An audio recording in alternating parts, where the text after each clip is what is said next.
দারোয়ান, দারোয়ান, দারোয়ান। জি ম্যাডাম, বলেন। ফারহান কোথায়?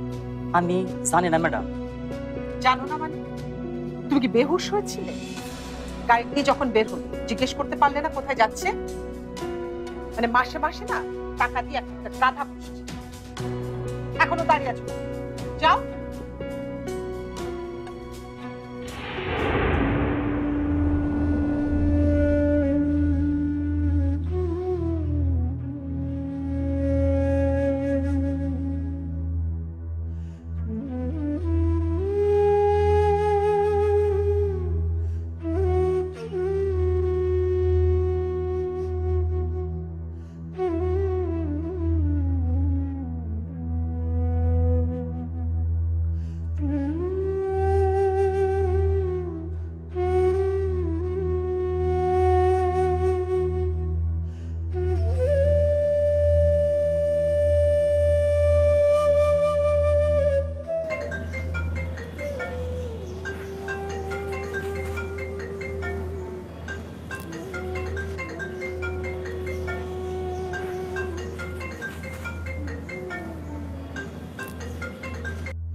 হ্যালো শাহিদা, এতক্ষণে তোমার ফোন ধরার সময় হলো?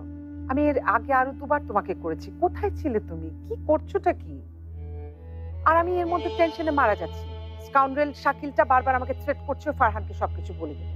আর সকাল থেকে ফারহানের কোনো খোঁজ পাচ্ছি না, কোথায় গেছে, বেরিয়ে গেছে, প্রেস করতে পারছি না, ফোন করছি ফোন ধরছে না। একটু নাবিলাকে দাও তো, কথা বলবো। ওকে ফোন দেওয়া যাবে না। ফোন দেওয়া যাবে না মানে? আর আমি 2 মিনিট কথা বলবো, একটু দাও। She is in ICU. Shahida please আমার সাথে এখন যোগ করো না, আমি খুবই টেনসড হয়ে আছি, কিন্তু ফোনটা দাও। আমার যে টেনশন তোমার বেশি না? নাবিলা অ্যাক্সিডেন্ট করে হাসপাতালে আছে, ও বাঁচবে না মরবে কিচ্ছু জানি না। যদিও বাবা আছে, ডাক্তার বলেছে ও কখনোই চোখে দেখতে পারবে না, অন্ধ হয়ে গেছে। অন্ধ হয়ে গেছে নাবিলা, অন্ধ হয়ে গেছে। কি বলছো তুমি? অন্ধ হয়ে যাবে মানে? সবকিছুর জন্য দায়ী তুমি। তুমি আমার মেয়েকে অন্ধ করে দিয়েছো, অন্ধ করে দিয়েছো তুমি আমার মেয়েকে। আমি? হ্যাঁ তুমি। তোমার জন্যই নাবিলার এই দশা।